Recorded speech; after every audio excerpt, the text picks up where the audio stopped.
अपन continue करते हैं आगे। सीरीज एलसीआर बिल्कुल उसी अंदाज में करेंगे जिस अंदाज में अपन ने आरसी किया था। अर्थात आपके पास एक रेजिस्टर होगा, एक कैपेसिटर होगा और एक इंडक्टरवा होगा। ये आपके alternating supply.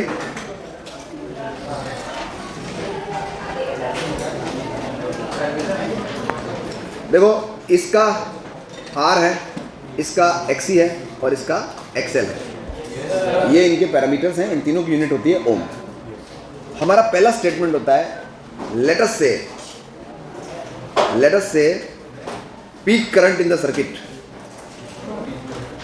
Peak current in circuit is I naught. Let us say peak current in the circuit is I naught. Okay. Peak EMFs across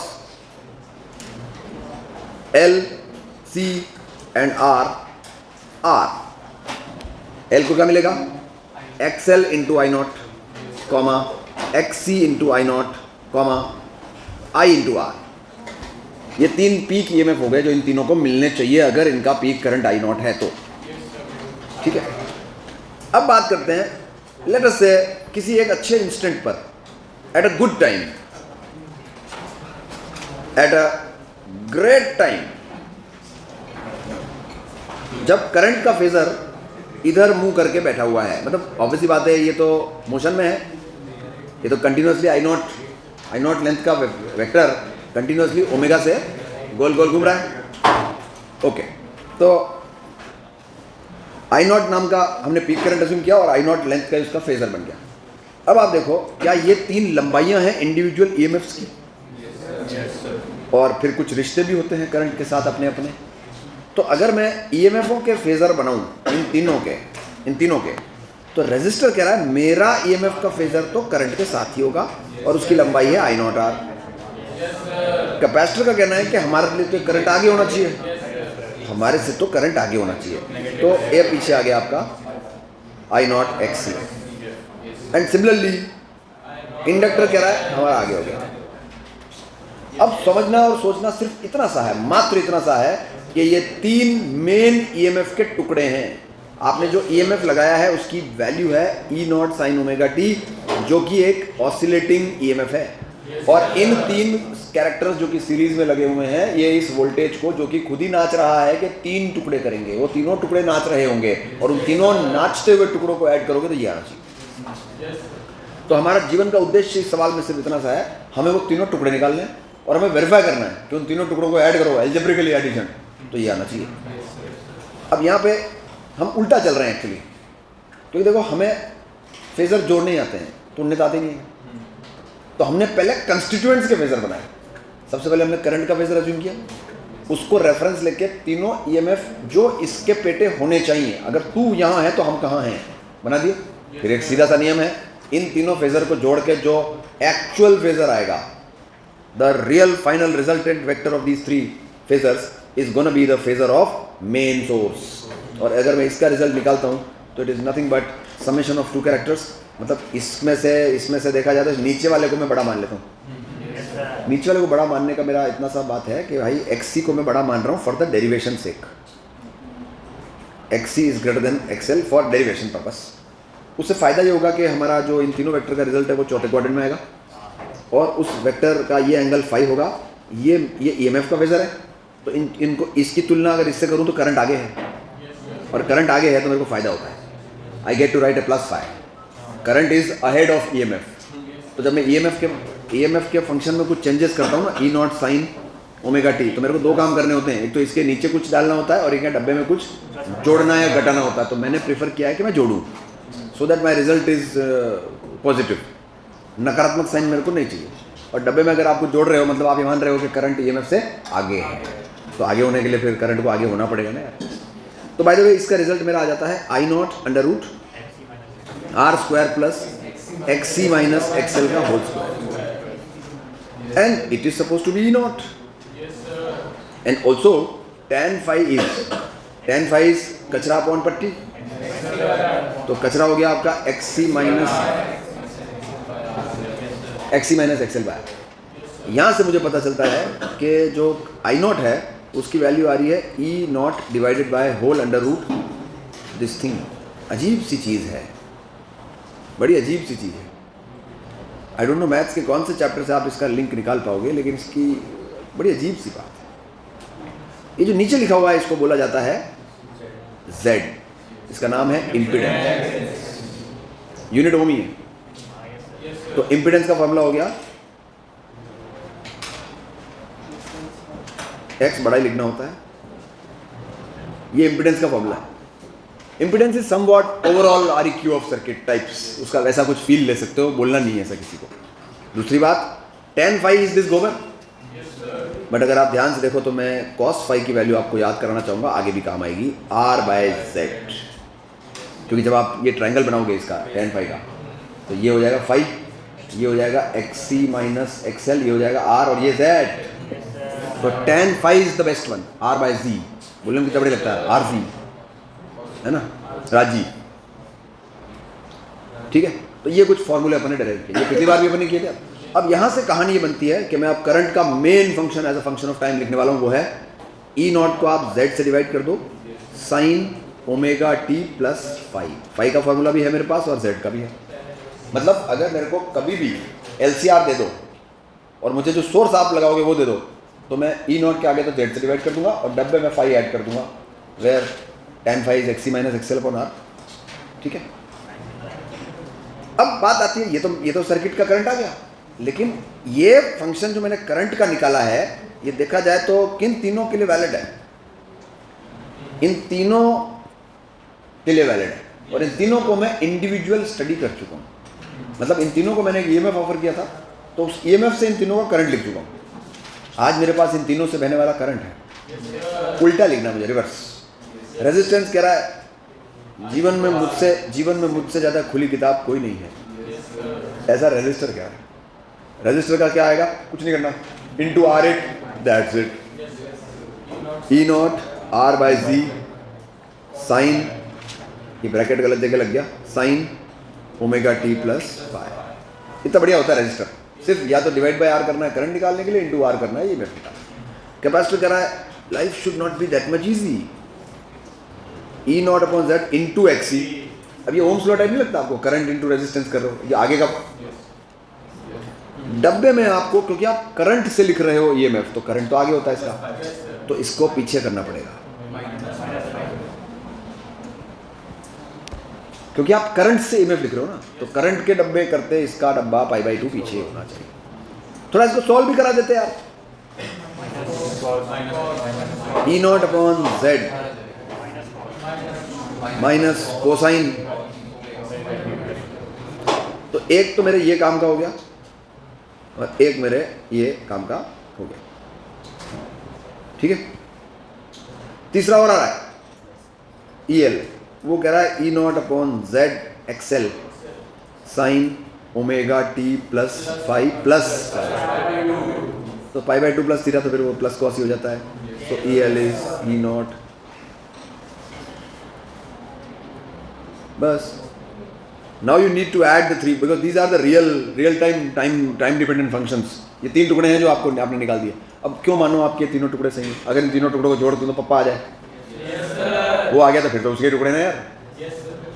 अब मैं इन तीनों को ऐड करने वाला हूँ, but before that this is cos phi, this is cos phi। मजे की बात देखो, जब आप इसको और इसको जोड़ोगे तो sin phi भी क्रिएट हो जाएगा, XC minus XL upon Z।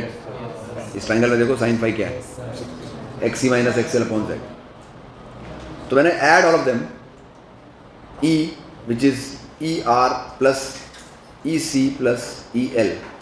तो ER तो देखो मैं लिख ही देता हूँ, E not sine omega T plus phi cos phi, ये तो ER है। प्लस जब मैं EC को EL से जोड़ूंगा तो एक तो प्लस नहीं आएगा, बीच में माइनस आएगा, और XC माइनस XL आ जाएगा। तो what is XC minus XL upon R, sine phi. So I get to write E not cos omega T plus phi, और आगे क्या आता है यहाँ पे, XC minus XL upon R।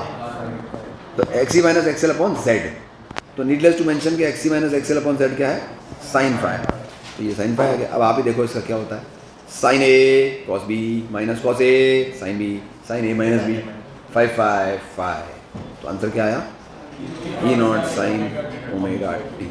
So that is your E which you are trying. तो ये आ गया ना, लौट के घर आ गए वापस अपन घूम फिर के, सारे आंसर निकाल दिया आपने, टाइम डिपेंडेंट फंक्शंस निकाल दिया आपने। सोचो, और बिना फेजर के आप ये नहीं कर सकते। मैं ये नहीं कहता हूँ कि कोई नहीं कर सकता था, फिर गणित का एक अलग लेवल चाहिए, डबल डिग्री की इक्वेशन और वो सब सॉल्व वॉल्व करना, वो फिलहाल हमारे गणित के करिकुलम में नहीं है।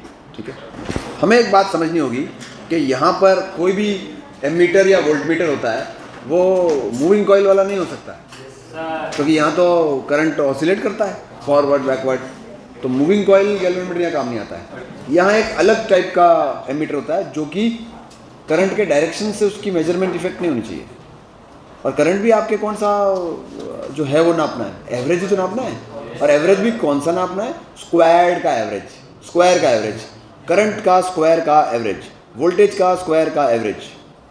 मेरे ख्याल में अगर आप हीट उत्पन्न के बेस्ड ऊपर कुछ बनाओ, हीट जनरेशन के ऊपर बेस्ड कोई डिवाइस बनाओ, तो वो आई स्क्वायर एवरेज निकाल के आई स्क्वायर के बूते ही तो नापेगा।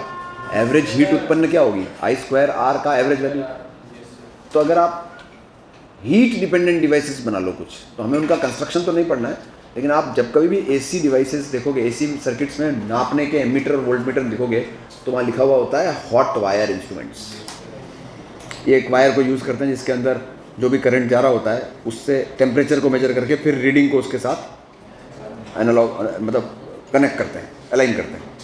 तो हमें इनका कंस्ट्रक्शन नहीं पढ़ना है, जनरल नॉलेज अगर आपकी है तो आप एच.सी. वर्मा से पढ़ सकते हैं, but it is not there in your curriculum, ignore it. तो बस ये ध्यान रखना कि जो एमीटर्स लगे हुए हैं ये वो मूविंग कॉइल वाले नहीं है, ये इसका प्रिंसिपल ऑफ वर्किंग क्या है? हीट, इसलिए इनको क्या बोलते हैं? Hot wire instruments. ठीक है, तो अगर एक हॉट वायर एमीटर और हॉट वायर वोल्टमीटर लगा रखा है, अच्छा कोई कहते मूविंग कॉइल ही लगा रखा है, तो उसकी रीडिंग क्या आएगी? 0। तुम सोच रहे हो कि नाचेगा, अब 1 सेकंड में 50 बार कान नाच लेगा, इतना तो इनर से ही होगा उसका। अगर कोई आपसे कहे कि आपको 1 सेकंड में 50 बार मुंह ऐसे ऐसे करना है, तो आपको क्या करता रहूँ, आपको दिख नहीं रहा है? आर स्क्वायर का एवरेज कब से 0 बैठ जाएगा? ऐसे तो रमेश 0 हो गया ना अपना RMS। ठीक है, तो देखो एक चीज मैं आपको करके देता हूं इसके अंदर, ये resistance, reactance of inductor and capacitive reactance, इन तीनों में सबसे ज्यादा कैपेसिटिव है, मतलब ये सर्किट कैपेसिटिव होगा। इस सर्किट में करंट मेन सोर्स से आगे होगा। तो पहला सवाल आपका उठ के आता है, व्हाट इज द Z? तो Z निकालने का तरीका क्या होगा? रेडियस का स्क्वायर प्लस XC और XL का डिफरेंस निकाल लो। स्क्वायर करना है, वैसे भी फर्क क्या पड़ता है? तो 10 - 7 का स्क्वायर एंड दैट इज 5। तो 5 ओम आपका इंपीडेंस आ गया इस सर्किट का। फिर कह रहा है एमीटर की रीडिंग बता दो। अब ध्यान से सुन लें, एमीटर हमेशा RMS ही देगा। ठीक है, अब आप किसी क्वेश्चन को RMS से शुरू करते हो सॉल्व करना, तो सारी चीजें RMS ही आएंगी, और अगर आप पीक वैल्यू से शुरू करोगे तो सारी चीजें पीक ही आएंगी, क्योंकि एक बार √2 से डिवाइड करना है आपको, तो शुरू में कर लो या लास्ट में आंसर निकाल कर लो। तीसरी बात, ये क्या है? RMS है या पीक है? कभी भी साइनलेस, मतलब अगर ऐसे लिख के दे रहे हैं 60 साइन में, तो ये पीक है, और इसके बिना दे रहे हैं RMS। नॉर्मल लैंग्वेज में communicated data is always RMS। तो ये एमीटर की रीडिंग बिल्कुल ओम्स लॉ की तरह कर दो आप। 60 वोल्ट की तो बैटरी है, डिवाइड बाय Z। याद करो, वहाँ भी Z से डिवाइड किया था, पीक वैल्यू में किया था। तो एक्चुअली में ये 60√2 है, ये 60 नहीं है, इसका पीक वैल्यू कितना है? 60√2। तो 60√2 is the peak value, divide by Z and you further divided by √2 to get the RMS. तो मैं तो कह रहा हूँ कि आप 60 से ही शुरू करो ना क्वेश्चन को सॉल्व करना। तो इससे मेरे पास क्या उत्तर आता है? 12 एम्पियर। 12 एम्पियर की रीडिंग इस हॉट वायर इंस्ट्रूमेंट में आएगी। फिर कह रहा है इसकी रीडिंग बता दो। अब इसकी रीडिंग कैसे निकलेगी? याद करो, इसकी अपन पीक कैसे निकालते थे? जो करंट बह रहा है into XL, current into XL। अगर आपका करंट RMS है तो वोल्टेज भी RMS आएगा, और अगर आपका करंट पीक है तो वोल्टेज भी पीक आएगा। तो क्या लिखते हैं? I into XL, I RMS into XL, क्योंकि वोल्ट मीटर तो रीडिंग RMS ही देगा ना। सो I RMS, तो ये हो गया 12 × 7, इट इज़ 84 वोल्ट। ये लोग क्या करते हैं ना, ये लोग अपने अंदर एनर्जी स्टोर करते रहते हैं, इंडक्टर, कैपेसिटर। तो ये इंडक्टर और कैपेसिटर दो मात्र कैरेक्टर हैं जिनका वोल्टेज इससे भी ज़्यादा आ सकता है। ये स्टोर कर लेते हैं अपने अंदर। तू सीधा स्टोर कर ले, मैं उल्टा स्टोर कर लूँगा, बताना ही नहीं पड़ेगा। तेरे में 80, मेरे में -70, तो बाहर तो 10 ही बोलेंगे अपन, लेकिन इंडिविजुअली ज़्यादा हो गया ना। फेज है ना ऐसे, तेरा पॉजिटिव है मेरा नेगेटिव है, तो एक अगर 80 है और एक अगर 70 है उल्टा, तो 10 ही तो बोलना पड़ रहा है आपको। तो बैटरी के लिए 10 तो मेरे से छोटा ही है ना, ध्यान रखना इस बात पर। अच्छा, फाई कितना आगे है करंट से यहाँ पर, तो इसका सीधा फार्मूला है cos phi is equal to R/Z। R बोले तो 4 और Z बोले तो 5। Z निकालो ना ऊपर, तो R/Z तो फाई कितना आया, I is फलाना ahead of V.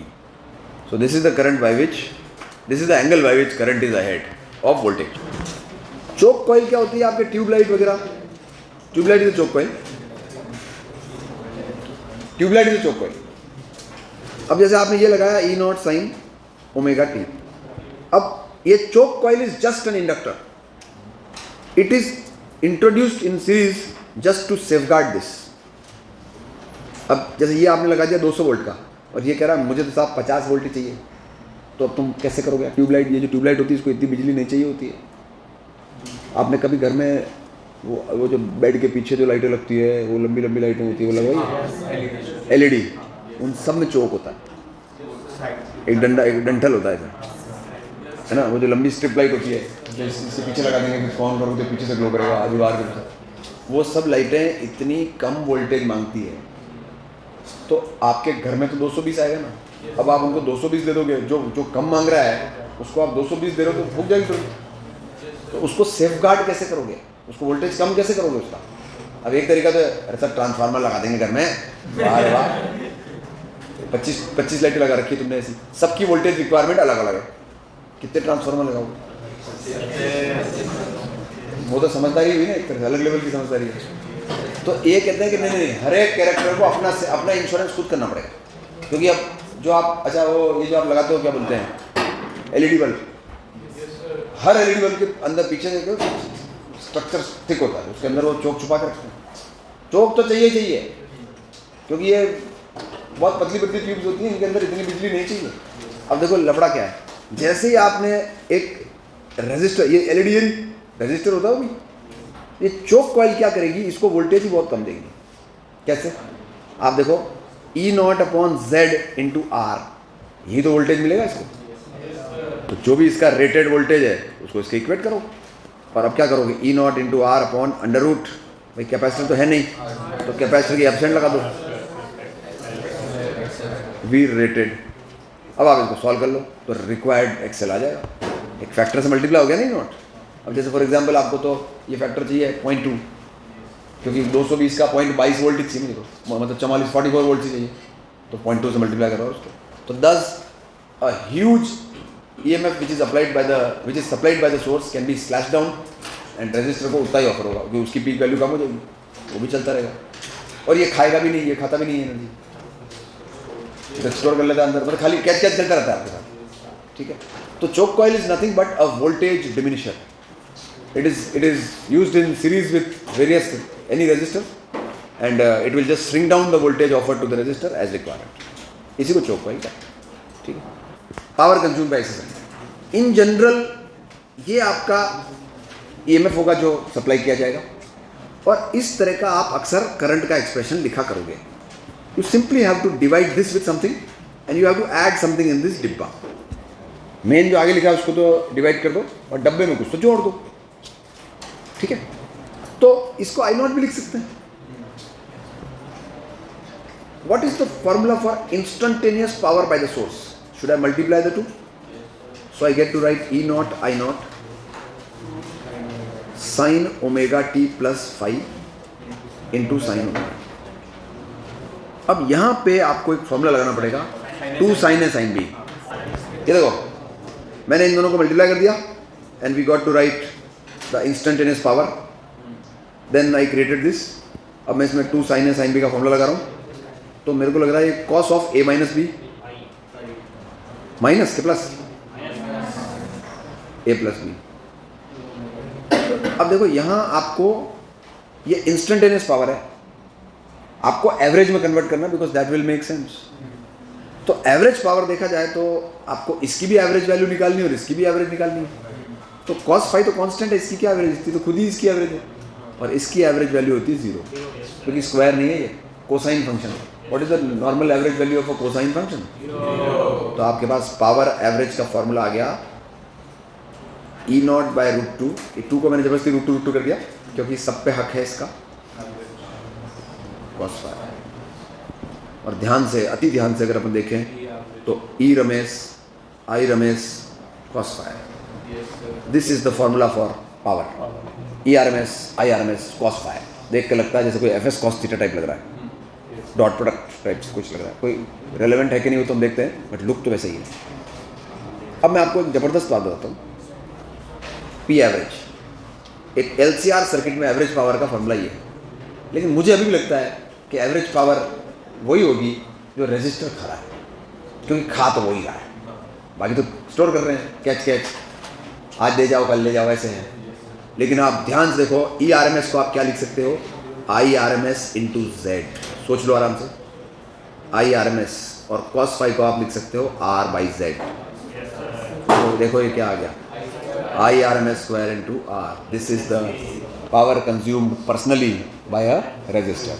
तो एक्चुअली में तो ये फोकट में इतना फैला रहे हो तुम रायता, असली फॉर्मूला तो I RMS स्क्वायर R ही है, क्योंकि I RMS is the average current flowing through resistor. तो उससे पूछ लो भैया तेरी पावर क्या है, वही असली खपत है, क्योंकि इंडक्टर तो ऐसे टाइम पास कर रहा है। ठीक है, फॉर्मूले से भी आ गया, देखो सोच से तो आ ही गया था, फॉर्मूले से भी हमने निकाल दिया। ठीक है, अच्छा इसके और गंदे फॉर्मूले बना सकते हो आप, बैड लुकिंग फॉर्मूला, जैसे इसकी जगह क्या लिख सकते हो, अपॉन Z, और cos फाई क्या होता है R/Z। अब ये कोई फॉर्मूला है क्या, ये तो साला हमको करंट वाले और भूला दे, E² बाई क्या ये, तो too much of square is there. आपके लिए तो ज़्यादा महत्वपूर्ण ये रहेगा और ये रहेगा, बस इन दो गोलों पे फोकस करें, बाकी किसी पे फोकस करने की जरूरत नहीं। ठीक है ना, ये दो आपके लिए इंपॉर्टेंट है। इस फॉर्मूले को देख के can we compare this with FS cos theta? तो ऐसे FS cos थीटा को देख के लगता है ना कि जैसे S cos थीटा तो वर्क प्रोवाइडिंग आर्म है, और S sin थीटा फालतू। कोसाइन कॉमन होता भी ऐसे ही यार, अगर इधर F लग रहा है और इधर डिस्प्लेसमेंट है तो हम इस डिस्प्लेसमेंट का ये टुकड़ा तो यूजफुल मान लेते हैं और इसको यूजलेस मान लेते हैं। तो ऐसे ही यहाँ पर भी इन्होंने इसी के तहत एक टर्म डिफाइन की Jiसका नाम है वॉटलेस करंट। वॉटलेस करंट, अब क्या होना चाहिए wattless current predict? I RMS sin phi. कोई लॉजिक नहीं है इस बात का, ऐसे किसी के मन में जम गई, कोई चिपका के चला गया। ठीक है, wattless current I RMS sin phi. Okay, ये जो आपका फॉर्मूला है ना E RMS I RMS cos phi, इसमें इस cos फाई को बोला जाता है power factor. cos phi is termed as power factor. Circuit का पावर फैक्टर क्या होता है, R/Z cos फाई।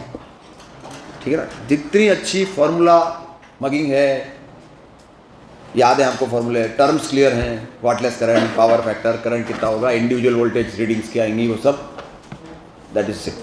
ठीक है, फिल इन द ब्लैंक्स। 5, 24, 12, तो ये आ गया 5² प्लस आ गया 13। ठीक है, अब एमीटर की रीडिंग होगी 26/13। वोल्ट मीटर की होगी 2 × 5, और इसकी होगी 12 × 2। एवरेज पावर आप I² R कर लो, I² R।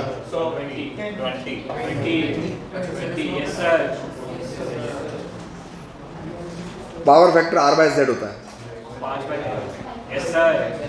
R/Z, और wattless current I RMS sin phi. तो IRMS आपने निकाल रखा है 2 और साइन 5 हो गया 12/13, सो इट इज 24/13 एम्प्स। ठीक है,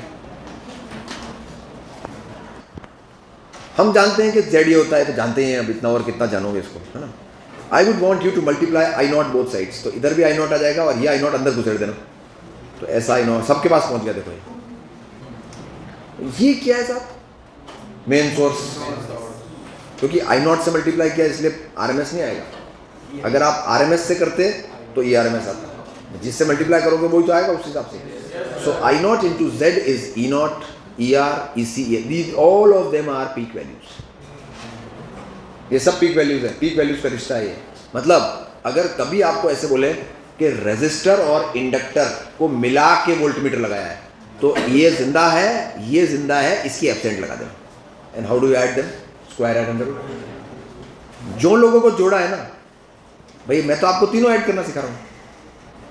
अगर वो दो ही लोग को क्लब कर रहा है तो उन दोनों की वैल्यू डालो, तीसरे की वैल्यू 0 आ जाए, एब्सेंट लगा दो उसकी। अगर किसी कैपेसिटर में इंडक्टर है ही नहीं तो Z कैसे निकालोगे? ऐसे तो निकालोगे। किसी सवाल में LCR में L नहीं है, सिर्फ R और C ही है, तो Z कैसे निकालोगे? ऐसे तो निकालोगे। जो नहीं आएगा उसकी एब्सेंट लगेगी, और एब्सेंट लगने का मतलब है उसकी टर्म 0। अब आप देखो, ये जो मैंने वोल्टेज जोड़े हैं, इन सबको √2 से डिवाइड कर दो दोनों तरफ, तो ये सारे वैल्यूज किस में तब्दील हो जाएंगे? RMS।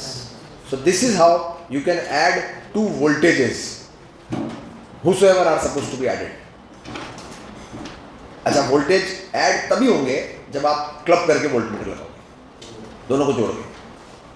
जैसे मिसाल के तौर पे अगर कोई कहता है कि हम इस सवाल में यहाँ एक वोल्टमीटर लगाना चाहते हैं, तो यहाँ पे आप रेजिस्टर और इंडक्टर को क्लब कर रहे हो, तो इसकी रीडिंग पता है क्या होगी?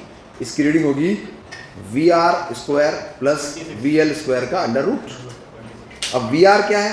2 एम्पियर का करंट है, तो इसमें से कितना वोल्टेज मिल रहा है इसको? 10, प्लस इसमें भी 2 का बह रहा, तो 2 इंटू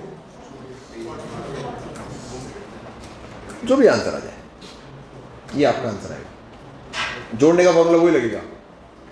क्या फॉर्मूला है? VR plus VC minus VL का whole square. Isn't it similar to the formula of impedance? तो जिसको जोड़ना है उसकी वैल्यू भरो, बाकी की एब्सेंट लगाओ। ठीक है। रेजोनेंस, शायद अपने पास स्लाइड बनी हुई हो। एक काम करो यार, पहले नहीं तो कर लिया ना, ये तो कर लिया। ओके, हेडिंग मिल गया मुझे। रेजोनेंस। अब देखो हैं? ओके, अब देखो AC सर्किट LCR सीरीज में एट रेजोनेंस, तो ये तीनों आ गए। ठीक है। अब देखिए, इन तीनों को मिला के जो Z आता है, E0 को उससे डिवाइड करने पे करंट आ जाता है, करंट का पीक वैल्यू। तो जो मैंने बोला, क्या उसका मायना ये है आपके लिए? है ना? बाहर में। ठीक है। तो I0 is equal to E0 upon Z। अब यहाँ मैं आपको एक चीज अलाउ करता हूँ चेंज करने के लिए, वो है ओमेगा। फ्रीक्वेंसी चेंज कर रहा हूँ, मतलब you can alter the frequency of the source. अब देखो, फ्रीक्वेंसी पे न तो ये डिपेंड करता है, न ये डिपेंड करता है, लेकिन ये ब्रैकेट में ओमेगा ओमेगा ठसा पड़ा है। अब आप नोटिस करो कि अगर मुझे इस पीक वैल्यू को हाईएस्ट पॉसिबल वैल्यू पे लेके जाना है, तो मेरे पास एक ही चॉइस है, डिनोमिनेटर की मिनिमम वैल्यू। और ओमेगा चेंज करने पे मैं सिर्फ इसको 0 करा सकता हूँ, R तो चेंज होगा नहीं।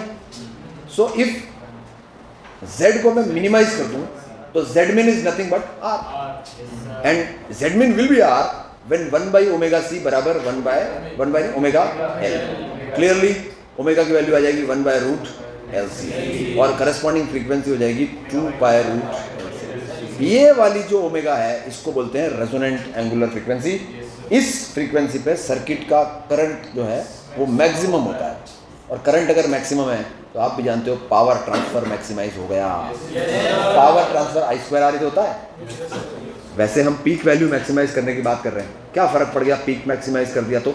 अरे भाई, दोनों तरफ √2 से डिवाइड करने से रमेश में कन्वर्ट हो जाएगा ये। तो अगर पीक करंट मैक्सिमम है तो RMS भी मैक्सिमम है, और RMS अगर मैक्सिमाइज कर दिया आपने, उससे ज़्यादा पावर आप उस सर्किट में नहीं ट्रांसमिट कर पाओगे। Okay, so a circuit is said to be at resonance when the power transmitted from the source is maximized. And what is the maximum power?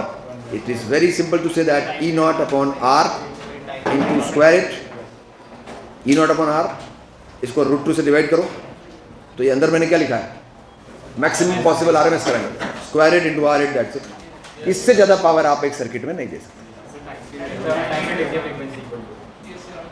अच्छा, तो इसको हम 1/2 पाई √L ओमेगा बाय 2 पाई करना था, ठीक है, ये आपकी फ्रीक्वेंसी रखूँगा। खैर मेरा फोकस इस पे रहेगा, मैं F पे जाऊँगा ही, मैं अभी ग्राफ भी इसके ही बनाऊँगा, तो 1/√LC रखो, ठीक है। अब बात ये आती है कि हम इसका ग्राफ बनाना चाहते हैं, मतलब I want to plot the graph of I0 versus omega. Function इतना सुंदर है, लेकिन एक सीधी सी बात है कि मुझे जब पता है कि ओमेगा की एक वैल्यू पे इसका मैक्सिमम मिल रहा है, मतलब उल्टी कट हो रही है। अच्छा, ओमेगा की वैल्यू जरा 0 डालना, तो सोच लो, ओमेगा की वैल्यू 0 डाल दो आप, तो करंट की पीक वैल्यूज वर्सेस ओमेगा। अगर ओमेगा की वैल्यू 0 डालते हो तो ये टर्म खत्म, यहाँ 0 डालने पे डिनोमिनेटर इनफाइनाइट हो जाएगा, 1/∞ 0। ओमेगा की वैल्यू जरा इन्फिनिटी डालो, इन्फिनिटी में ये 0 हो गया, ये 0 फिर 0। इट क्लियरली मीन्स दैट, वैसे तो देखो ओमेगा 0 अलाउड नहीं है, लेकिन फंक्शन तो हो ही सकता है ना 0। ये इस तरह का ग्राफ आपका बनेगा, और ये वाली जो ओमेगा है, ये है आपकी ओमेगा नॉट, इसको कहा जाता है 1/√LC। किसी ने कहा रेजिस्टेंस थोड़ी सी बढ़ा देते हैं। अगर आप रेजिस्टेंस बढ़ा दोगे तो इस ग्राफ में क्या चेंज आएगा, इस ग्राफ का जो टकला है वो थोड़ा नीचे रह जाएगा। ये ग्राफ R का है, ये मतलब R का है, और दूसरा वाला R' का है, and clearly R' is lesser than. जितनी कम रेजिस्टेंस रखोगे उतना टकला ऊपर जाएगा। कौन है ये, क्या है, इसको क्या बोलना चाहिए, E0/R है, R' है, क्या बोलना चाहिए इसको, what is it suppose to be called as, क्या बुलाया जाए इसको? ये पीकों का पीक है, it is the peakest of all the peaks. आप प्लॉट क्या कर रहे हो, क्या ये नहीं, पीक वैल्यू वर्सेस ओमेगा। अगर आप ओमेगा की वैल्यू कम या ज्यादा करते हो तो पीक वैल्यू ऊंची नीचे हो रही है, मतलब the level to which your current is gonna go is becoming up and down. Actually में कहा जाना चाहिए कि ये पीकों का पीक है, महापीक, ठीक है। तो it is the peak value amongst the various possible peak values, और पीक वैल्यू अगर हाईएस्ट है सर्किट में तो ओवरऑल एवरेज भी हाईएस्ट होगा, और resonance is the condition at which the power transmission between the source and the consumers is maximised.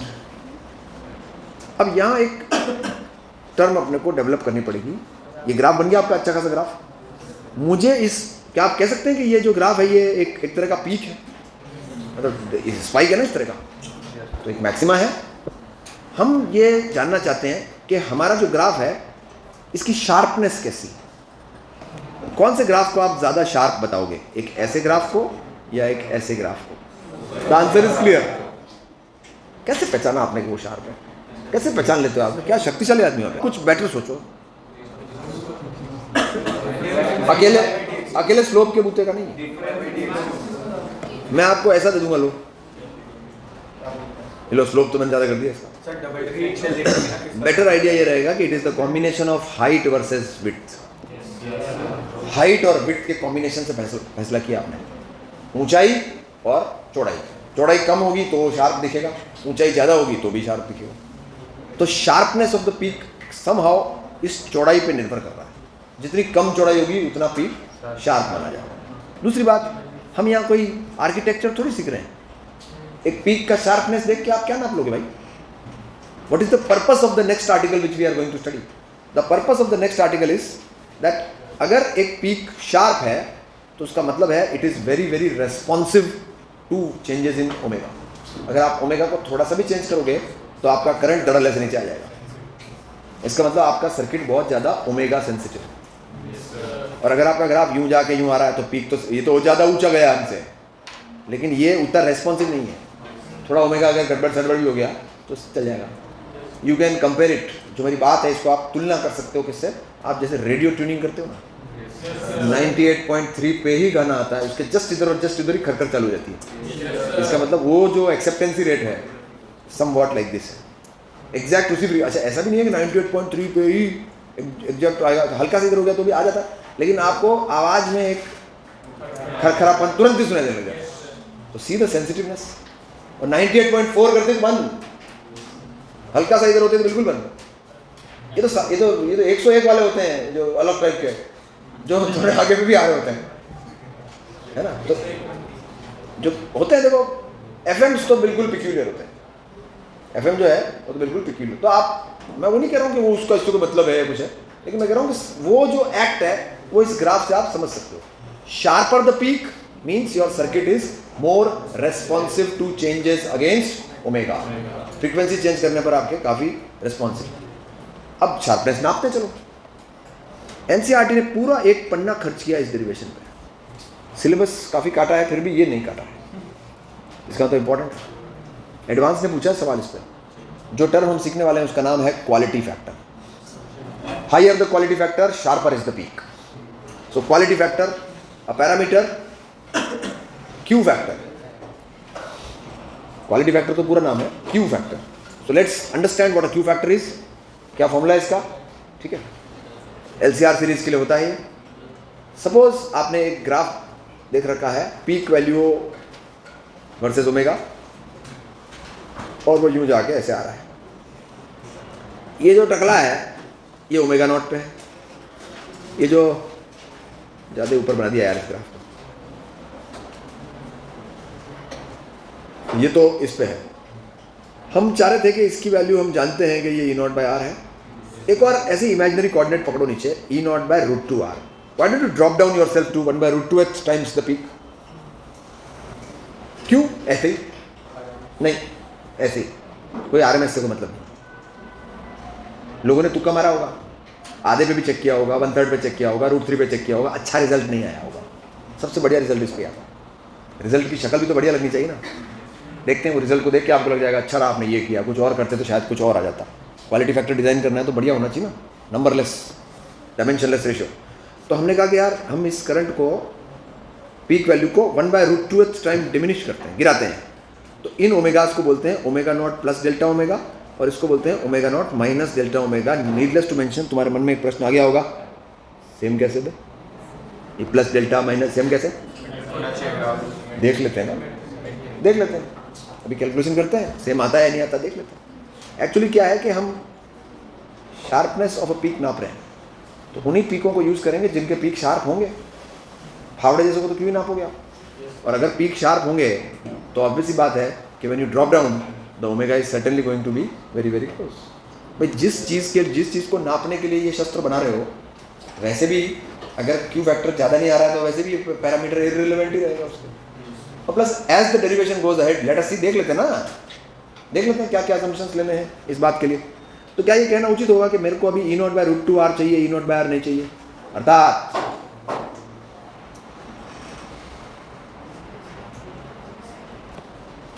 यही माहौल है, मेरे को एक ऐसे ओमेगाओं की तलाश है कि मेरा पीक वैल्यू ये आवे, E0, पहले समझ लो एक बार ढंग से, मेरा पीक वैल्यू ये आवे। मैं चाहूँ तो इसको ऐसे भी लिख सकता हूँ, देखो 1/ओमेगा naught plus delta omega into C minus omega not minus delta omega into L. Value भरी, कुछ नहीं किया मैंने।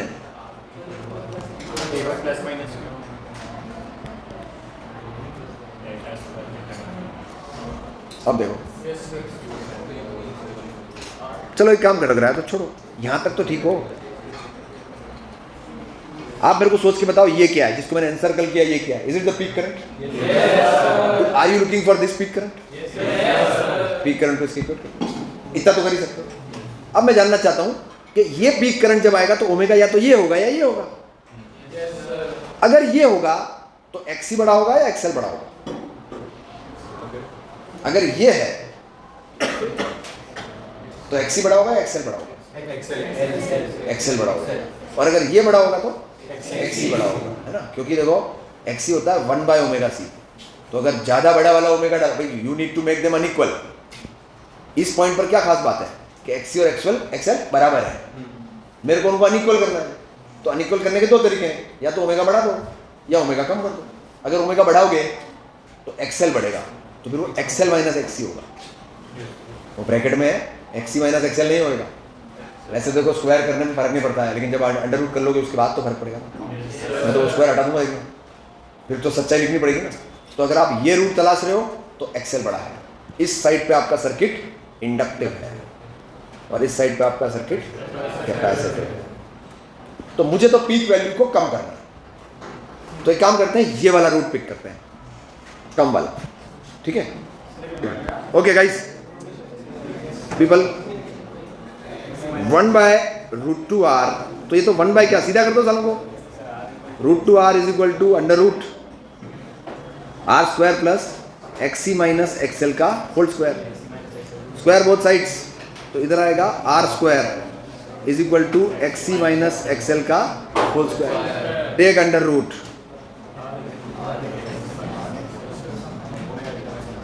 चेक करो डेरिवेशन, बनाते हैं ग्रेट। तो इसको लिखो r, इसको अब इसकी वैल्यू भरो 1 बाय, अगर आपने अंडर रूट में एक्सी माइनस एक्सएल लिया है तो आपको ये भरना पड़ेगा, और एक्सएल माइनस एक्सी लिया तो वो भरना पड़ेगा, वरना फिर आपके डेल्टा ओमेगा नेगेटिव, वरना फिर ये जो ये डेल्टा ओमेगा नेगेटिव आ जाएगा। तो मैं भर रहा हूँ omega not minus delta omega into C minus omega not minus delta omega into L. Omega का वाला रूट भर दिया। अब मैं अज्यूम करूंगा कि delta omega is very very less than omega naught, क्योंकि आप शार्पनेस नाप रहे हो, शार्पनेस नापोगे तो पीक तो शार्प ही होंगे ना।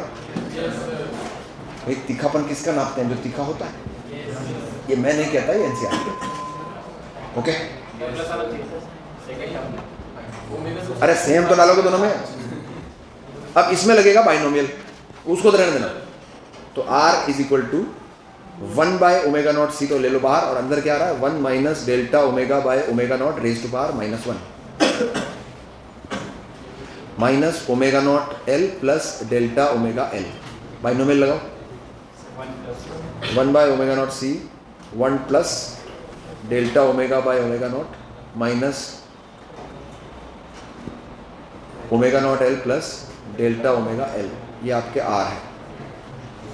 1 बाय ओमेगा नॉट चमन plus delta omega upon omega naught square चमन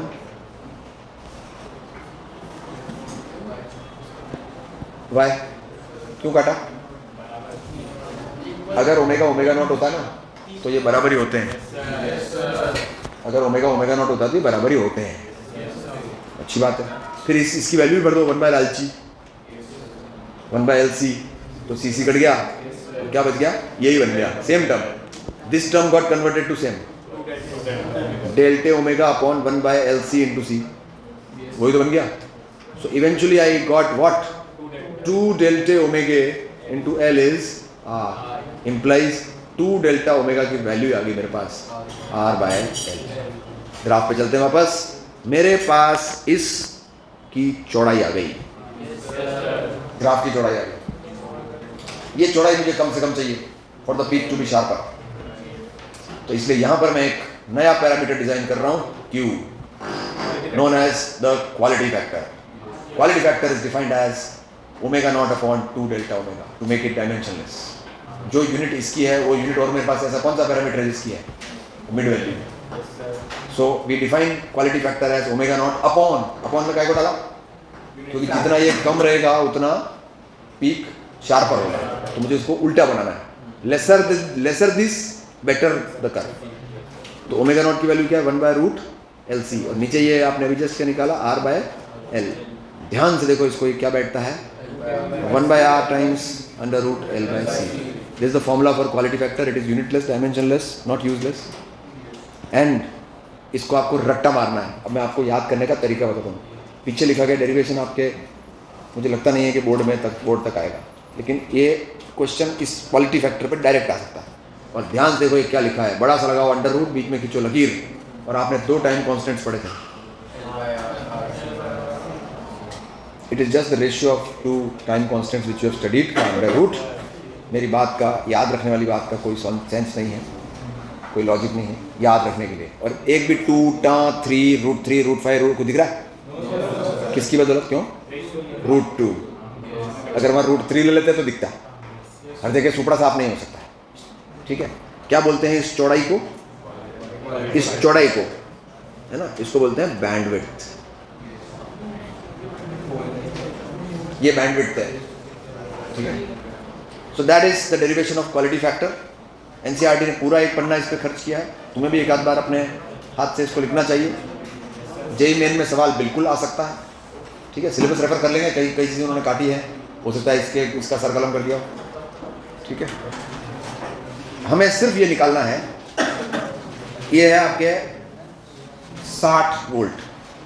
क्या लिखा है ये? RMS। तुम्हें I1 I2 एंड I3 निकालना है, एंड बस ये निकाल दो तुम तो I1 I2 I3 तीनों की रीडिंग्स। और रीडिंग्स पूछ रहा हूँ तो RMS ही पूछूंगा। हमें I1 I2 और I3 निकालने हैं। जनता, I1 निकालने के लिए इसको डिलीट मार दो। इम्पीडेंस कितनी होगी? 5। तो I1 की वैल्यू तो आ रही है 60/5। एंड ऑल्सो अगर EMF का फेजर इधर है, किसी इंस्टेंट पर EMF का फेजर इधर है E0, तो कैपेसिटर के चलते ऊपर वालों का I1 जो है वो करंट से तेज चल रहा होगा। And where will be the phasor of I1 guys? लंबाई तो आपने मुझे 12 बता दी इसकी। अच्छा, एक बात और बताऊं मैं आपको, मैं फेजर बना रहा हूं लेकिन मैं वैल्यू RMS लिख रहा हूं। तो ये बात याद रखना, अपन फेजर बनाते हैं तो वहां पे पीक वैल्यू लिखते हैं, फिर पीक वैल्यू को सॉल्व करके पीक आती है और बाद में √2 से डिवाइड कर देते हैं। तो अगर आप RMS ही लिखोगे तो फिर √2 से डिवाइड मत करना। मैं तो बोल रहा हूँ अगर आपने स्टार्ट RMS से किया है ना तो सारी चीज़ें ऑटोमेटिक RMS से आती जाएगी, तो उस पर फिर अपने को ध्यान देने की जरूरत नहीं पड़ेगी। तो अगर ये 60 वोल्ट RMS इसको मिलता है तो 60/5 12 का करंट है। और ये एंगल याद करो, tan इनवर्स या cos इनवर्स R/C कर लो, 3/5। cos inverse 3/5 is 53 degree. cos inverse 3/5 53 degree. तो ये तो I1 का हो गया with reference to the source. अच्छा, इनमें तो बराबर है और इंडक्टर और है, म्हणजे पीछे एंगल 45 डिग्री। और I2 की वैल्यू बता दो, इन दोनों को जोड़ो, 2√2 तो 60/2√2।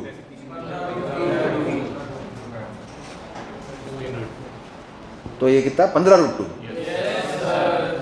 अब आपको I3 निकालना है। तो पहली बात तो आपसे ये भी पूछ सकते हैं what is the phase difference between I1 and I2? तो 45 + 53। I1 I2 में फेज डिफरेंस ये। अब आप ये समझो बात को कि जो करंट इधर I3 नाम से आ रहा है, नाचता हुआ करंट ही तो 2 में फटा है। 1 SHM is breaking into 2, so why don't I add the 2 SHMs to get the main character? तो आपको फलाना और ढिमकाना फेजर ऐड करना है to get the phasor of I3. and how do you add them? 12 के 2 टुकड़े कर लो, और इनके टुकड़े तो बहुत ही आसान है, 15 सबसे बढ़िया ही इसके टुकड़े हैं। तो 12 cos 53 होता है 3/5, और ये हो गया 48/। अच्छा, एक काम करते हैं ना, इनको भी 75/5 ही लिख देते हैं, तो क्या है, जोड़ना घटाना सब अच्छा रहेगा। अब जोड़ लो, और क्या है आंसर, क्या आ रहा है इसका? 111 और दूसरा क्या है? इसको तो घटाना पड़ेगा, 58 68 78 3 कम 27। ये देखो, मैं ऐसा कुछ लिख रहा हूँ जो समझ आ रहा है क्या तुम्हारा? This is I3। वेक्टर का मैग्नीट्यूड निकालो, करंट वेक्टर नहीं होता है, फेजर का मैग्नीट्यूड निकालना है संभव। 2 फेजर जोड़ के आप वेक्टर का फंडा लेके इस्तेमाल करके आंसर निकाल दो। ठीक है, LCR इन पैरेलल। तो अगर LCR इन पैरेलल होगा तो इसको सॉल्व करने के लिए आपको कोई अलग थ्योरी डेड्यूस करने की जरूरत नहीं है। मेथड ऑफ कॉम्प्लेक्स नंबर की बात भी अपन करेंगे, बट यहाँ ऐसा है कि ये तो 3 जाने पहचाने सर्किट है, तीन जाने पहचाने सर्किट है सेम सोर्स पे। तो I will just write down the 3 currents and eventually I will add the 3 currents. Phasor style में इनको अपन ऐड करेंगे, तो मेरा करंट का एक्सप्रेशन आ जाएगा। तो मुझे करंट के पीक वैल्यू में इंटरेस्ट है, देखते हैं उसका माहौल क्या बनता है। तो guys, current is something which is different in all of them and voltage is something which is common to all of them. तो किसी समय पे जब वोल्टेज का फेजर जो कि E0 लंबाई का है वो अगर इधर मुंह करके बैठा है, तो जो रेजिस्टर में करंट बह रहा है उसका फेजर तो इधर ही है, उसका फेजर तो इधर ही है और उसका वैल्यू है E0/R। जो इंडक्टर में करंट बह रहा है वो वोल्टेज करते पीछे है, तो इंडक्टर का करंट ये E0/XL, और जो कैपेसिटर का है वो आगे है E0/X। अब इन तीनों को अगर मैं ऐड करूं तो मेरे पास वो करंट आ जाएगा जो सोर्स से विड्रॉ किया जा रहा है। सो that is the peak current in the circuit. लेकिन अब देखने वाली बात है कि अगर रेजोनेंस क्या होता है, when is the circuit set to be at resonance?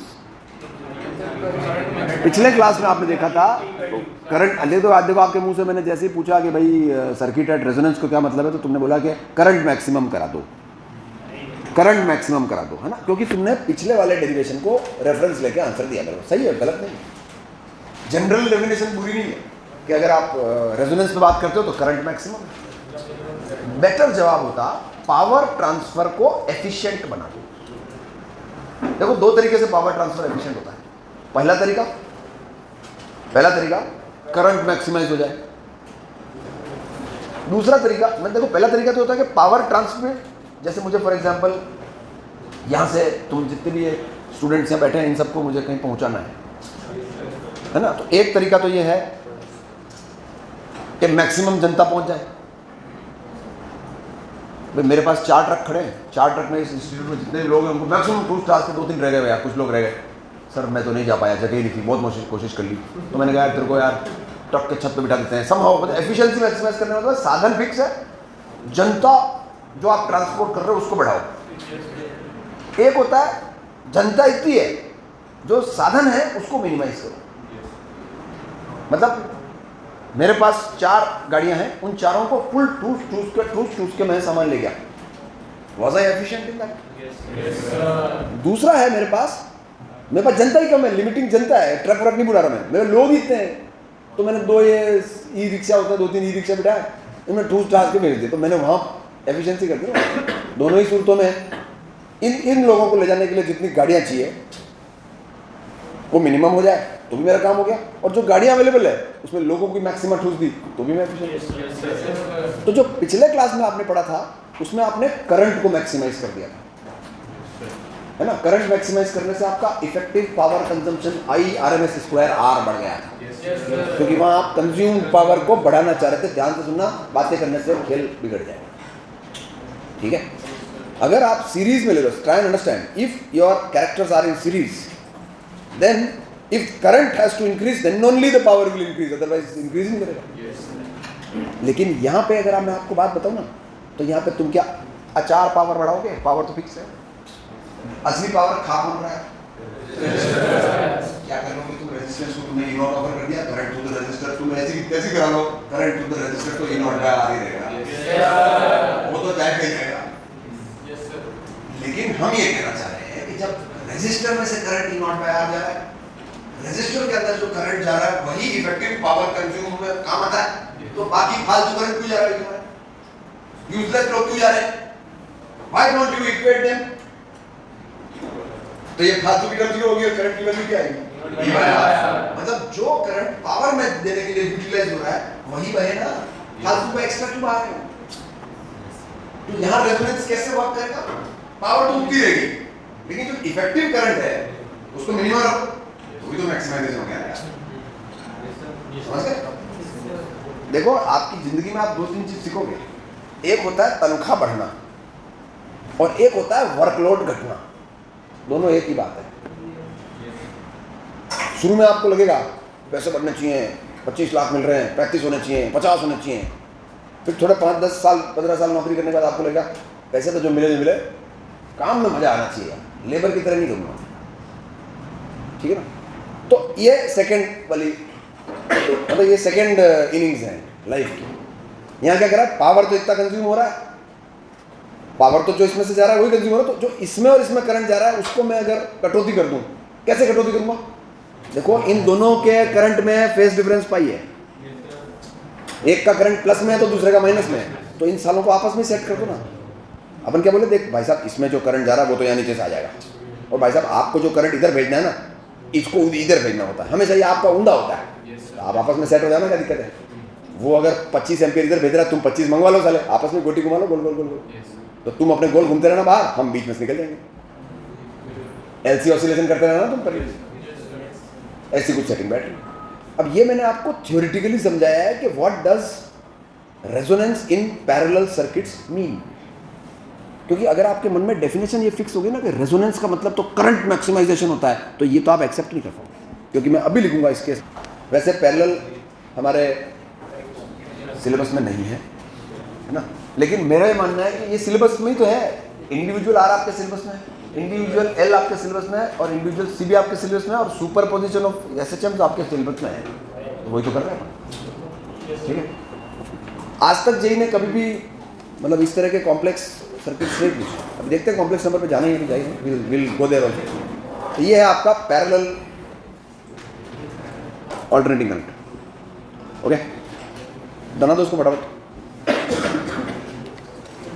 देखो इसको रिकॉर्ड करने का इतना सा एम है कि तुम 1 महीने बाद 1.5 महीने बाद ये सब ये पेज देख रहे हो, तुम्हें लगे यार ये क्या है पता नहीं, तो क्लिक किया, सारी प्लेलिस्ट बना के भेजूंगा, प्लेलिस्ट के साथ भेजूंगा सब, तो it will be easy, 1 click accessible. Click किया, सुन लिया, फॉरवर्ड किया, आगे पीछे किया, सुन ली बात, सुनी हुई बात अपने क्या वापस हेल्प मिल जाती है। देखते हैं, ये मेरा भी पहला एक्सपेरिमेंट है, अगर तुम्हें हेल्प मिलेगा तो फिर आगे वालों को भी हेल्प मिलता रहेगा, कोई दिक्कत नहीं। मैं तो नाम नहीं लिखता, टॉपिक लिखा ना, alternating current lecture 1, lecture 2, lecture 3, lecture 4। अब उसके अंदर देख लूंगा, मैं लिख दूंगा आगे पैरेलल सर्किट्स कुछ डाल दूंगा। अरे वैसे बहुत इजी है यार, थोड़ा सा ऐसे बट बट बट बट दिख जाता है, एफर्ट करना नहीं चाहते। इनको तो चाहिए आँख रहे और अंगूर आए, लेकिन इनको ये पता नहीं है कि वो एक बड़ा अंगूर आता है, उसमें बीज होता है।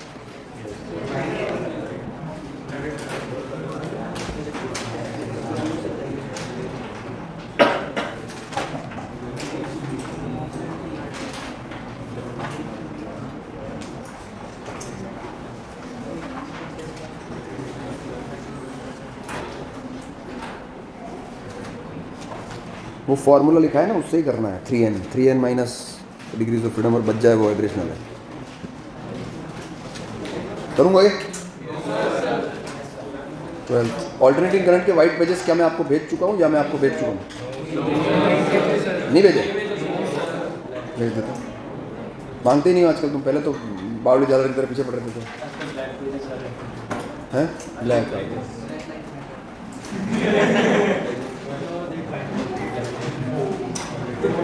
बस हो गया, हो अलग ही लेवल में।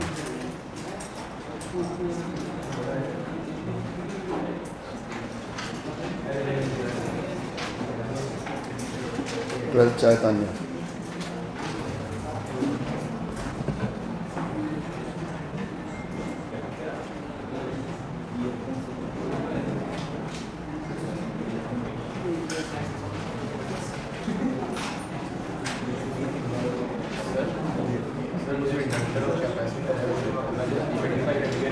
मन में बोल लो, एक काम करो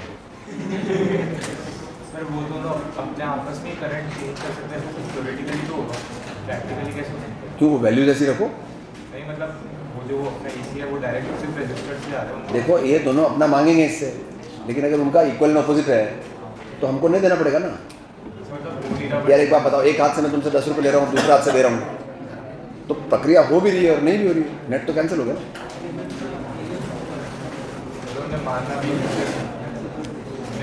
हाँ, इस केस में यूजलेस है। हाँ भेज देता हूँ।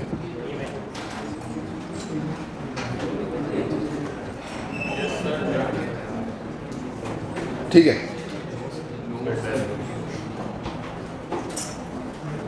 so now we are going to start with the method of complex numbers.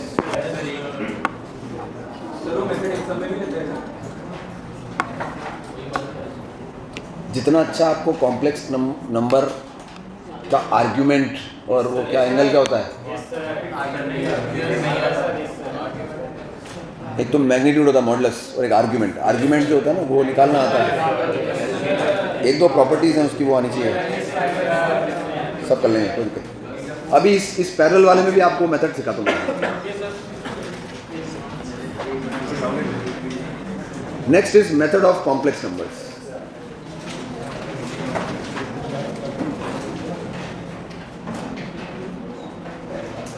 देखो ये मेथड किसी ने तुक्का ही मारा होगा जब उसने सिंपल एलसीआर का रिजल्ट देखा, उसमें इंपिडेंस Z, कॉम्प्लेक्स नंबर भी Z ही होता है।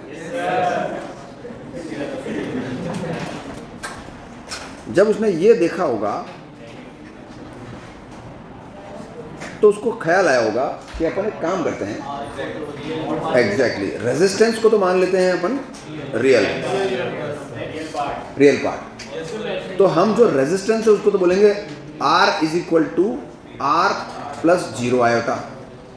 ये जो आपका XC है इसको बोलो आप 0 प्लस XC आयोटा, और जो XL है इसको बोलो 0 माइनस XL आयोटा। मतलब इंडक्टेंस की जो रिएक्टेंस है वो माइनस साइन के साथ और आयोटे के साथ बोली जाएगी, और कैपेसिटेंस जो है वो पॉजिटिव साइन के साथ और आयोटा है वो, और रेजिस्टेंस नाम से आ रहा है रियल है तो वो रियल रहेगा। अब अच्छी बात यह है कि यहाँ पे आपको अगर इन तीनों को सीरीज में दे दूँ मैं, इंडक्टर, कैपेसिटर एंड रेजिस्टर, तो आपको Z निकालने के लिए सिंपली इन तीनों को सीरीज में लेते हैं तो क्या फॉर्मूला लगाते हैं, R1 plus R2 plus R3, जोड़ दो तीनों को। तो जैसे ही आप जोड़ोगे तो ये आएगा R plus XC minus XL iota. अब आप इसका मॉड निकाल दोगे, मॉड निकालते ही आपको इम्पिडेंस मिल जाएगी R square plus XC minus XL square under root, और आर्ग्यूमेंट अगर इसको प्लॉट करते हैं अपन तो फाई क्या आएगा, tan inverse XC minus XL upon. तो क्योंकि ये उससे मैच कर रहा है तो हमने कहा कि एक ट्रिक खेल के देखते हैं। अभी जस्ट आपने देखा है कि हमारे पास एक रेजिस्टर था, एक इंडक्टर था और एक कैपेसिटर था। इन तीनों को पैरेलल में लेने से हम कह सकते हैं तुम भैया आयोटे हो, तुम माइनस XL आयोटे हो और तुम XC आयोटे हो। पैरेलल में मैं जानता हूँ इन तीनों को उल्टा करके जोड़ के सीधा करना होता है, तो सीधा मत करो, उल्टा ही रखो। तो क्या मैं R इक्विवेलेंट निकालने के लिए करूँगा तो 1/Z can be written as 1/R plus 1 minus XL iota plus 1/XC iota. How can I bring this iota in the numerator? अच्छा, फिर कुछ प्रॉपर्टीज भी आपको आनी चाहिए। अगर आप 1/Z का ही मॉड निकाल लो तो वो ऑटोमेटिकली ये होता है, ठीक है। एक तो ये दो प्रॉपर्टीज यूज करेंगे अपन। 1/Z का मॉड निकालेंगे तो आएगा होल अंडर रूट,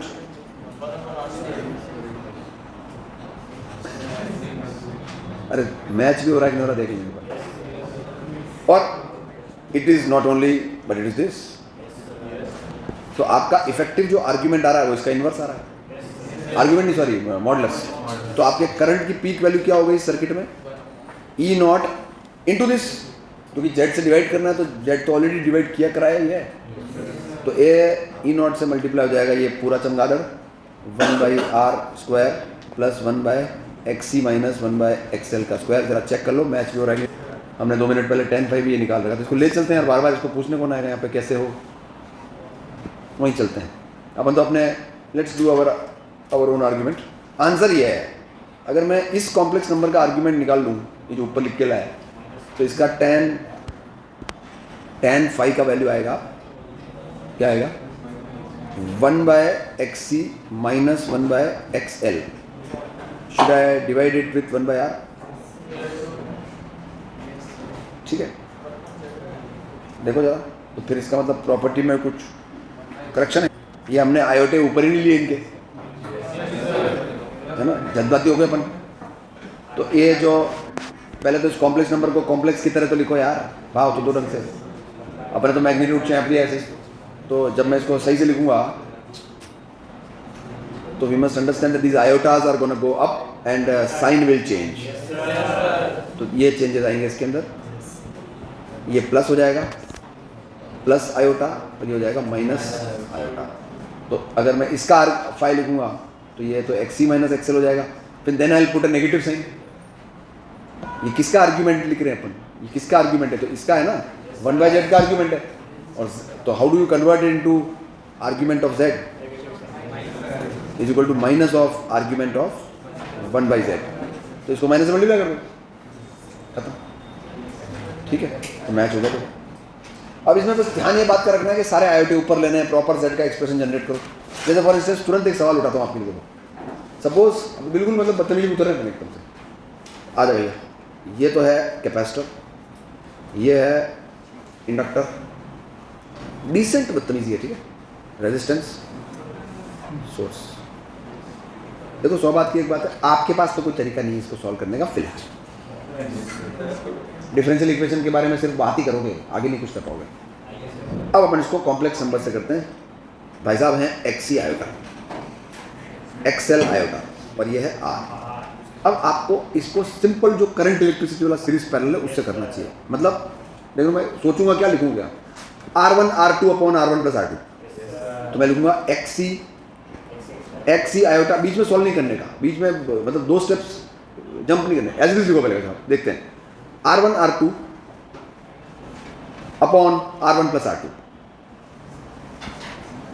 ये प्लस R, तो बड़ा आराम से हो गया, ये आई और आई कट गया था, तो मेरे पास सीधे आ गया R, ये तो रियल पार्ट हो गया, plus XC minus XC XL iota upon XC minus XL। खेल खत्म है। कितना करंट जा रहा है उसका एक्सप्रेशन, ये तो है E0 साइन ओमेगा t, बस हो गया काम। आई की वैल्यू क्या आ रही है, E0 अपॉन इसका मॉड्यूलस निकालो, R स्क्वायर प्लस ये गोबर XC XL upon XC minus XL का whole square under root sine omega t plus phi, and how to get the phi, tan phi is equal to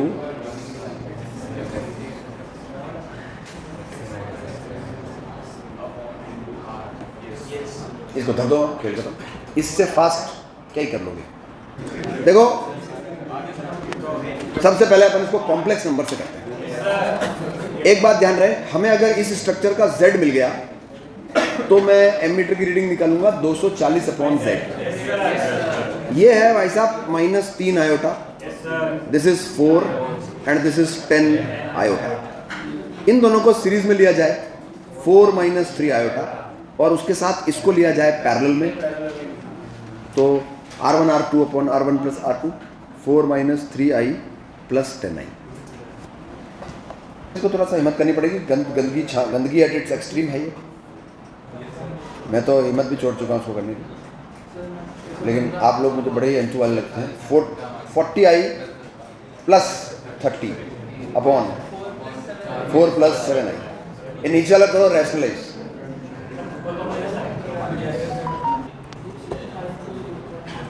ये आपने complex number से solve किया था, कैसे solve किया देखते हैं। सबसे पहले मैंने यहाँ 4 लिखा, या -3 लिखा, या 10 लिखा, ओके। फिर मैंने सिंपल पढ़ने लगाए, इन दोनों को ऐड कर दिया। किन दोनों को, इस गोले को और इस गोले को, इनको मैंने ऐड कर दिया और इसके साथ पैरेलल में ले लिया।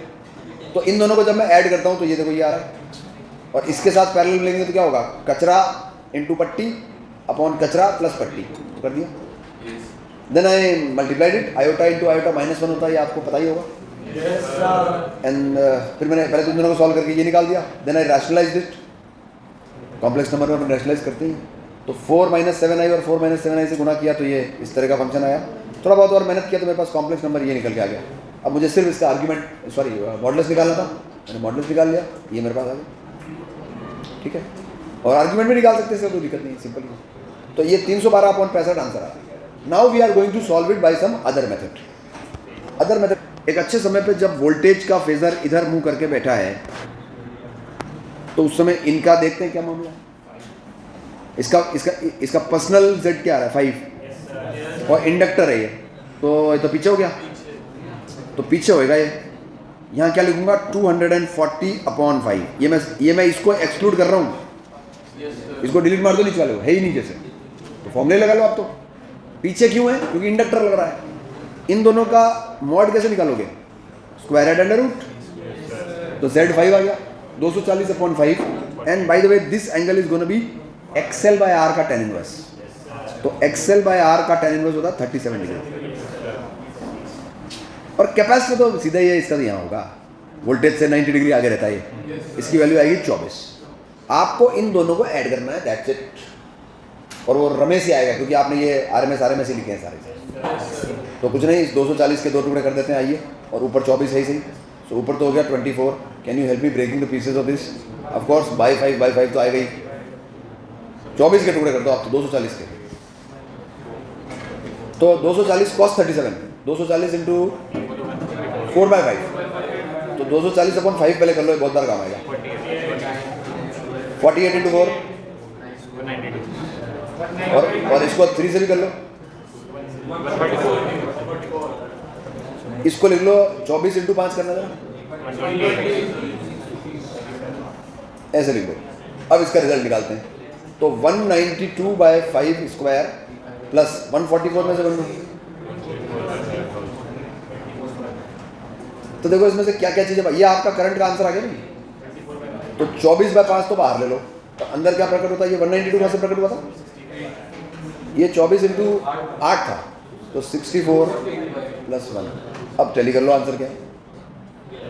312/√65। ये क्या गंदगी है? मेरे ख्याल में ये √65 ऊपर नीचे कुछ मल्टीप्लाई करना पड़ेगा आपको। We will match it. इसको ऊपर नीचे √65 कर लो, तो 24 इंटू 13/√65। ये 312 ही होगा, और वही होना है, और कुछ नहीं हो सकता, यही होना पड़ेगा, यही है वो, यही है, यही नहीं भी है तो यही। Hence matched. एट रेजोनेंस आई, मतलब सीरीज की बात कर रहा हूं मैं, series LCR, I is max, ये तो हमें पता ही है, I is maximum. But what about the charge of the capacitor? क्या वो भी अपने पॉसिबल पीक पे होता है? चेक करना पड़ेगा।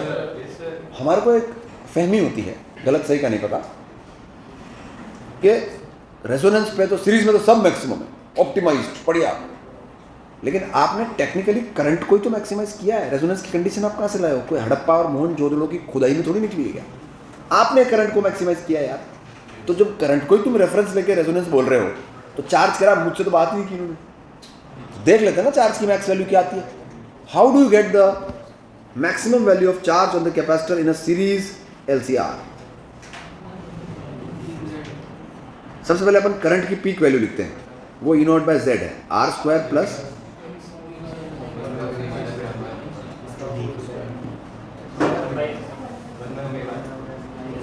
ये तो करंट है। अभी इसको अगर अपन मल्टीप्लाई कर दें 1/ωc से, तो ये कैपेसिटर का पीक EMF आ गया, है ना? ये कैपेसिटर का पीक EMF आ गया, मतलब battery upon R equivalent into R। तेरे को पर्सनली क्या मिल रहा है? तेरा टुकड़े का पीक वैल्यू आ गया ना।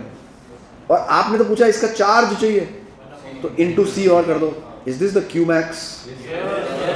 अब आप ध्यान से देखो, इसमें ओमेगा सिर्फ यही नहीं है, ऊपर भी है, क्योंकि ओमेगा को तो ऑल्टर करना है। Omega was the only alterable thing in that graph. और आपने कहा कि इसको 0 कर देते हैं, इसको, तो ये C और C तो कट गए। तो मेरे पास Q max क्या आया? E0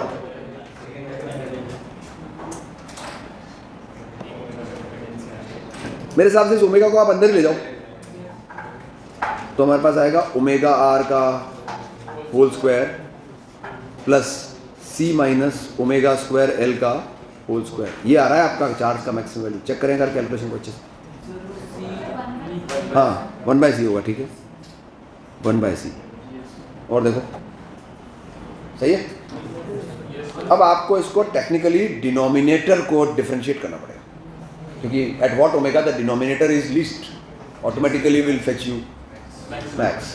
तो डिनोमिनेटर मतलब a function of omega looks like omega square R² plus 1/C minus omega square L का whole square. Let's differentiate f dash 2 omega R² plus 2 times 1/C minus omega square L, अंदर चलते हैं minus 2 omega L।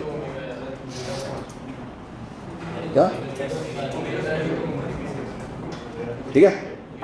इसको 0 कर लो, तो ये 2 omega और ये 2 ओमेगा तो हो गए शहीद। और मेरे पास सिर्फ क्या बचा, r² plus 2 minus 2l 1 bye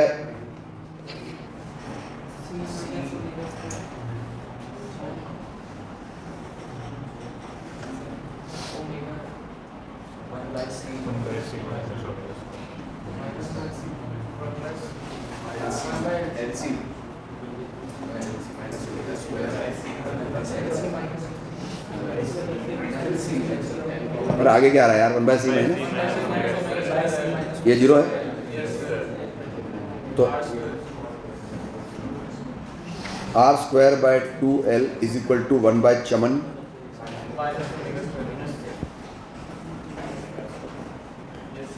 तो मेरे पास ओमेगा का वैल्यू आता है 1 bye LC minus r² by 2l। अब ये 1 बाय रूट LC तो नहीं है, थोड़ा सा कम है उससे। सो मैं तो कह रहा हूँ कम हो ज़्यादा हो कुछ भी हो वो नहीं है। तो ये आपके लिए एक इम्पॉर्टेंट रिजल्ट है।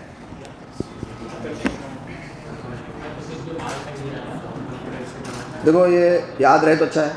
इरोडो का एक क्वेश्चन है, इन जनरल आदमी पहली बार जब इस सवाल को सुनता है ना तो वो यही कहता है कि वो तो रेजोनेंस भी होगा ना, रेजोनेंस भी तो हर चीज़ मैक्सिमम होती है, हर चीज़ रहेगी, तो आदमी तुक्का मार देता है। ठीक है, अब इसका रिजल्ट मैं अभी एक डैम्पिंग का एस्पेक्ट भी पढ़ाऊंगा, उसमें भी इस्तेमाल करूंगा।